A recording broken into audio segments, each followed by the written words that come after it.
ഒന്ന്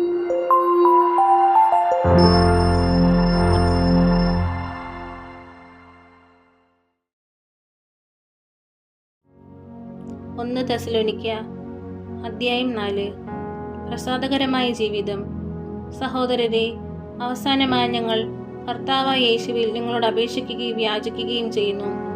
ജീവിക്കേണ്ടതും ദൈവത്തെ പ്രീതിപ്പെടുത്തേണ്ടതും എങ്ങനെയെന്ന് നിങ്ങൾ ഞങ്ങളിൽ നിന്ന് പഠിച്ചു. അതനുസരിച്ച് ഇപ്പോൾ നിങ്ങൾ ജീവിക്കുന്നത് പോലെ ഇനിയും മുന്നേറുവിൻ. കർത്താവായ യേശുവിൻ്റെ നാമത്തിൽ ഞങ്ങൾ ഏതെല്ലാം അനുശാസനങ്ങളാണ് നൽകിയതെന്ന് നിങ്ങൾക്കറിയാം. നിങ്ങളുടെ വിശദീകരണമാണ് ദൈവം അഭിലഷിക്കുന്നത്. അസന്മാർഗികതയിൽ നിന്ന് നിങ്ങൾ ഒഴിഞ്ഞു മാറണം. നിങ്ങൾ ഓരോരുത്തരും സ്വന്തം ശരീരത്തെ വിശുദ്ധിയിലും മാന്യതയിലും കാത്തുസൂക്ഷിക്കേണ്ടത് എങ്ങനെയെന്ന് അറിയണം. ദൈവത്തെ അറിയാത്ത വിജാതീയരെ പോലെ കാമവികാരങ്ങൾക്ക് നിങ്ങൾ വിധേയരാകരുത്. ഈ വിഷയത്തെ നിങ്ങൾ വഴിപിഴക്കുകയോ സഹോദരനെ വഞ്ചിക്കുകയോ അരുത്. കാരണം ഞങ്ങൾ നേരത്തെ തന്നെ പറയുകയും സാക്ഷ്യപ്പെടുത്തുകയും ചെയ്തിട്ടുള്ളതുപോലെ ഇക്കാര്യങ്ങളിലെല്ലാം പ്രതികാരം ചെയ്യുന്നവനാണ് കർത്താവ്. അശുദ്ധിയിലേക്കല്ല, വിശുദ്ധിയിലേക്കാണ് ദൈവം നമ്മെ വിളിച്ചിരിക്കുന്നത്. അതിനാൽ ഈ കാര്യങ്ങൾ അവഗണിക്കുന്നവൻ മനുഷ്യനെയല്ല, പരിശുദ്ധാത്മാവിനെ നിങ്ങൾക്ക് നൽകുന്ന ദൈവത്തെയാണ് അവഗണിക്കുന്നത്.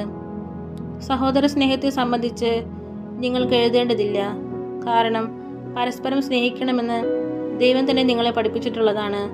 തീർച്ചയായും മക്കെദോനിയ മുഴുവനിലുമുള്ള സഹോദരരോട് നിങ്ങൾ സ്നേഹപൂർവ്വം വർത്തിക്കുന്നുണ്ട്. എങ്കിലും സഹോദരരെ, ഞങ്ങൾ ഉപദേശിക്കുന്നു, സ്നേഹത്തിൽ ഉത്തരോത്തരം അഭിവൃദ്ധിപ്പെടുവിൻ. ശാന്തരായി ജീവിക്കാൻ ഉത്സാഹിക്കുവിൻ. സ്വന്തം കാര്യങ്ങളിൽ ശ്രദ്ധാലുക്കളാകുവിൻ. സ്വന്തം കൈകൊണ്ട് അധ്വാനിക്കുവിൻ. ഇതൊക്കെ ഞങ്ങൾ നേരത്തെ നിങ്ങളോട് പറഞ്ഞിട്ടുള്ളതാണല്ലോ.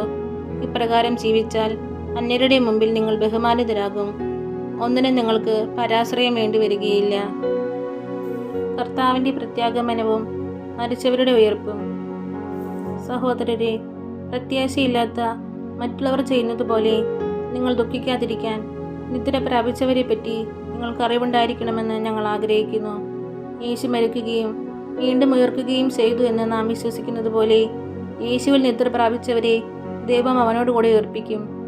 കർത്താവിൻ്റെ പ്രത്യാഗമനം വരെ നമ്മിൽ ജീവനോടെ ഇരിക്കുന്നവർ നിദ്ര പ്രാപിച്ചവർക്ക് മുന്നിലായിരിക്കുകയില്ലെന്ന് കർത്താവിൻ്റെ വചനത്തെ ആധാരമാക്കി ഞങ്ങൾ പറയുന്നു. എന്തെന്നാൽ അധികാരപൂർണമായ ആജ്ഞാവചനം കേൾക്കുകയും പ്രധാന ദൂതൻ്റെ ശബ്ദമുയരുകയും ദൈവത്തിൻ്റെ കാഹളധ്വനി മുഴങ്ങുകയും ചെയ്യുമ്പോൾ കർത്താവ് സ്വർഗത്തിൽ നിന്ന് ഇറങ്ങി വരികയും ക്രിസ്തുവിൽ മരണമടഞ്ഞവർ ആദ്യം ഉയർത്തെഴുന്നേൽക്കുകയും ചെയ്യും. അപ്പോൾ ജീവിച്ചിരിക്കുന്നവരായി നമ്മിൽ അവശേഷിക്കുന്നവർ ആകാശത്തിൽ കർത്താവിനെ എതിരേൽക്കാനായി അവരോടൊപ്പം മേഘങ്ങളിൽ സംവഹിക്കപ്പെടും. അങ്ങനെ നാം എപ്പോഴും കർത്താവിനോടുകൂടി ആയിരിക്കുകയും ചെയ്യും. അതിനാൽ ഈ വാക്കുകളാൽ നിങ്ങൾ പരസ്പരം ആശ്വസിപ്പിക്കുവിൻ. അധ്യായം 5. ഒരുങ്ങിയിരിക്കുവിൻ. സഹോദരരെ, സമയങ്ങളെയും കാലങ്ങളെയും സംബന്ധിച്ച് നിങ്ങൾക്ക് ഞാൻ എഴുതേണ്ടതില്ല. കാരണം രാത്രിയിൽ കള്ളൻ എന്ന പോലെ കർത്താവിൻ്റെ ദിനം വരുമെന്ന് നിങ്ങൾക്ക് നന്നായി അറിയാം. സമാധാനവും ഭദ്രതയുമെന്ന് അവർ പറഞ്ഞുകൊണ്ടിരിക്കെ തന്നെ ഗർഭിണിക്ക് പ്രസവവേദന ഉണ്ടാകുന്നത് പോലെ പെട്ടെന്ന് നാശം അവരുടെ മേൽ നിബദിക്കും. അതിൽ നിന്ന് അവർ രക്ഷപ്പെടുകയില്ല. എന്നാൽ സഹോദരരെ, ആ ദിവസം കള്ളൻ എന്ന പോലെ നിങ്ങളെ അപ്രതീക്ഷിതമായി പിടികൂടാൻ ഇടയാകത്തക്ക വിധം നിങ്ങൾ അന്ധകാരത്തിലല്ല കഴിയുന്നത്. നിങ്ങളെല്ലാവരും പ്രകാശത്തിൻ്റെയും പകലിൻ്റെയും പുത്രന്മാരാണ്. നമ്മിൽ ആരും തന്നെ രാത്രിയുടെയോ അന്ധകാരത്തിൻ്റെയോ മക്കളല്ല. അതിനാൽ മറ്റുള്ളവരെ പോലെ ഉറങ്ങിക്കഴിയാതെ നമുക്കുണർന്ന് സുബോധമുള്ളവരായിരിക്കാം. ഉറങ്ങുന്നവർ രാത്രിയിലാണ് ഉറങ്ങുന്നത്. മദ്യപിച്ച് ഉന്മത്തരാകുന്നവർ രാത്രിയിലാണ് ഉന്മത്തരാകുന്നത്. പകലിൻ്റെ മക്കളായ നമുക്ക് വിശ്വാസത്തിൻ്റെയും സ്നേഹത്തിൻ്റെയും കവചവും രക്ഷയുടെ പ്രത്യാശയാകുന്ന പടത്തൊപ്പിയും ധരിച്ച് സുബോധമുള്ളവരായിരിക്കാം. എന്തെന്നാൽ നാം ക്രോധത്തിന് ഇരയാകണമെന്നല്ല, നമ്മുടെ കർത്താവായ യേശു ക്രിസ്തുവിലൂടെ രക്ഷ പ്രാപിക്കണമെന്നാണ് ദൈവം നിശ്ചയിച്ചിട്ടുള്ളത്. ഉറക്കത്തിലും ഉണർവിലും നാം അവനോടൊന്നിച്ച് ജീവിക്കേണ്ടതിനാണ് അവൻ നമുക്ക് വേണ്ടി മരിച്ചത്. അതിനാൽ നിങ്ങൾ ഇപ്പോൾ ചെയ്യുന്നത് പോലെ തന്നെ തമ്മിൽ തമ്മിൽ ആശ്വസിപ്പിക്കുകയും പരസ്പര ഉന്നമനത്തിന് വേണ്ടി യത്നിക്കുകയും ചെയ്യുവിൻ. സമൂഹ ജീവിതം.